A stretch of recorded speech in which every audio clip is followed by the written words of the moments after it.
Hey everyone, welcome to arts study made easy.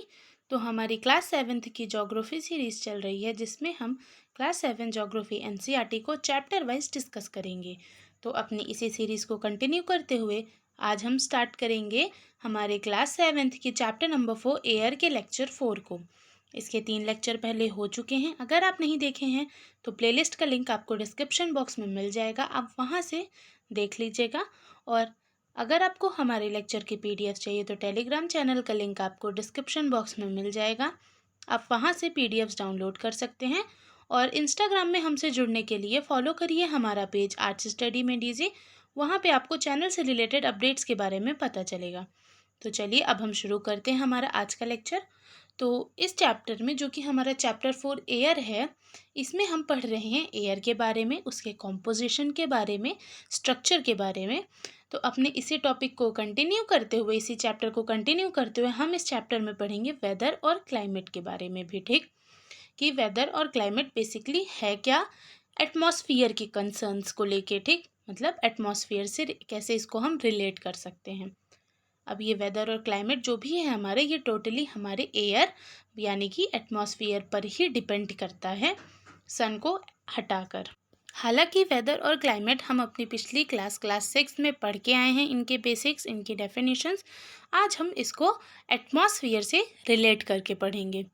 तो हमारी इस स्लाइड में कह रहा है, इसमें मतलब ऐसा इमेजिन किया है, एनसीईआरटी में केस स्टडी था कि मतलब आप कोई पहले के लोग क्या करते थे, रेडियो पे क्रिकेट वगैरह सुनते थे, तो अक्सर उसमें बताता था कि भाई आज वेदर ऐसा है, मैच के स्टार्टिंग में, देन बीच में, देन 2-3 बार, तो उसी को यहाँ पे बता रहा है। हम क्या करते हैं, हम न्यूज़ में सुनते हैं भाई, कि न्यूज़ में नहीं बताता। एक वेदर फॉरकास्ट होता है, हमारे फ़ोन में होता है कि यहाँ पे मतलब ऐसा रेनी सीज़न हो रहा है, यहाँ पे बारिश हो रही है, सनी वेदर है, ये सब के बारे में है। ठीक, चलिए आगे देखते हैं हम वेदर के बारे में कि बेसिकली वेदर है क्या।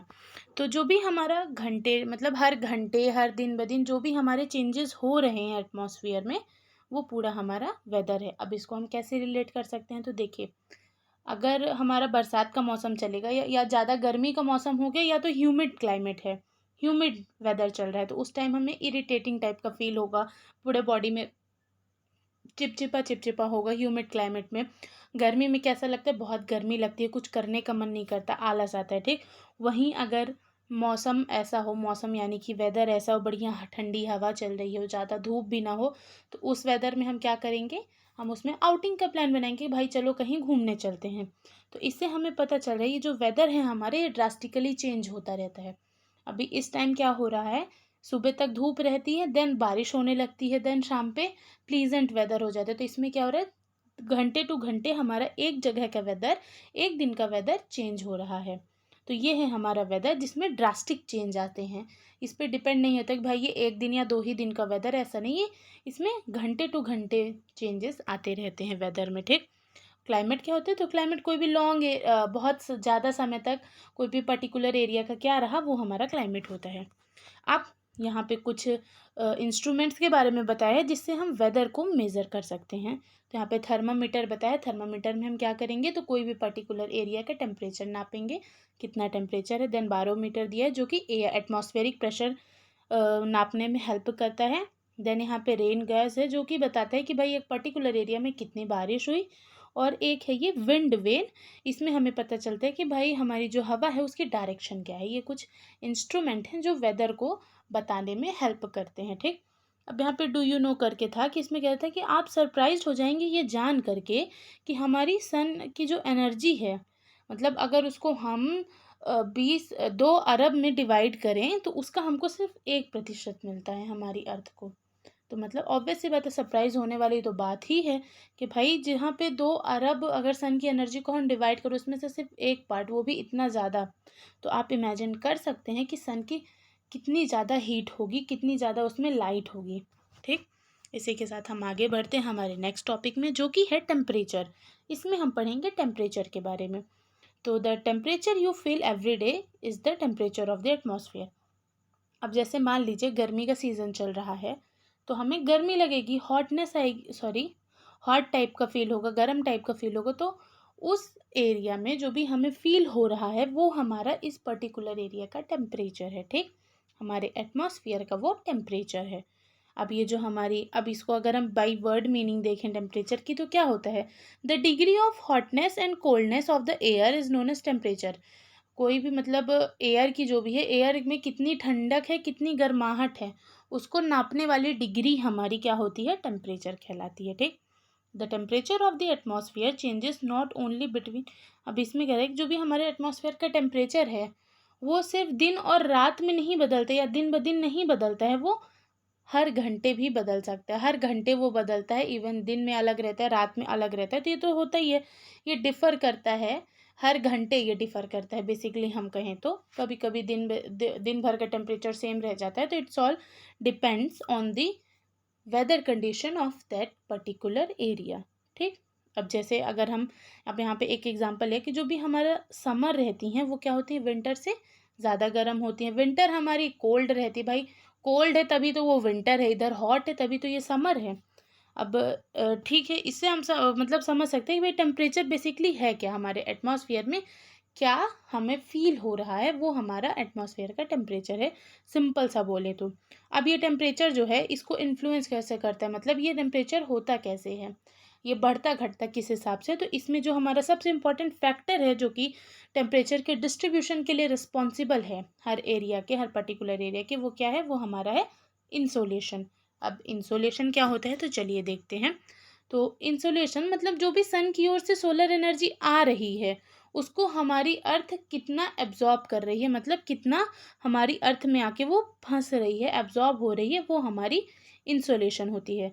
अगर हमारे जो भी इंसोलेशन जो है अगर ज़्यादा रहेगा तो गर्मी ज़्यादा होगी, मतलब हम ज़्यादा सन की लाइट एब्जॉर्ब कर रहे हैं तो हमारे पर्टिकुलर एरिया में गर्मी ज़्यादा होगी।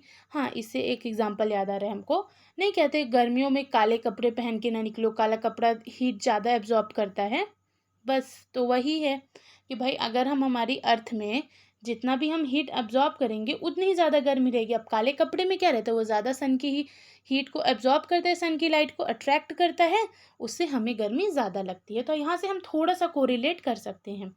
अब इसमें कह रहा है कि इक्वेटर में क्या रहता है, हमारा इंसोलेशन जो है वो सबसे ज़्यादा रहता है। ठीक, क्योंकि वहाँ पे सन की लाइट डायरेक्ट पड़ती है। फिर जैसे जैसे हम इक्वेटर से ऊपर या नीचे जाते जाते हैं, इक्वेटर से दूर जाते हैं, वैसे वैसे हमारा इंसोलेशन डिक्रीज़ होता है। इंसोलेशन के डिक्रीज़ होने से क्या होता है, इंसोलेशन मतलब वहाँ तक सन की लाइट जो है वो अच्छे से पहुँच नहीं पाती है, अच्छे से एब्जॉर्ब नहीं हो पाती। तो इससे क्या होगा हमारा, इससे उन एरियाज़ में ठंडक ज़्यादा रहेगी। इसीलिए हम देखते हैं कि हमारे जो पोल्स वाले एरिया हैं वहाँ पे स्नो रहती है, बहुत ज़्यादा बर्फ़ रहती है।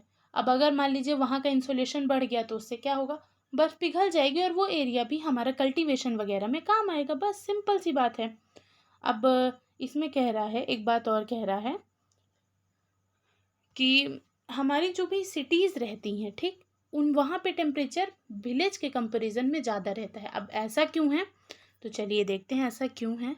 तो जो भी हमारी सिटीज़ में कंक्रीट, मेटल्स, रोड्स वगैरह का यूज़ होता है, जो भी उसमें मटेरियल वगैरह रहते हैं, वो सब क्या करते हैं, वो सब सन की लाइट को एब्जॉर्ब करते हैं, वो सब हीट को क्या करते हैं, एब्जॉर्ब करते हैं। और जैसे ही रात होती है, ठीक, दिन भर तो वो हीट एब्जॉर्ब करेंगे, जैसे ही रात होगी वो उस हीट को रिलीज़ करके कूल होंगे। तो इससे क्या होगा, उनके आसपास का, उन बिल्डिंग्स वगैरह के आसपास का एटमॉस्फेयर क्या होगा, हॉट होगा, गर्मी बढ़ेगी।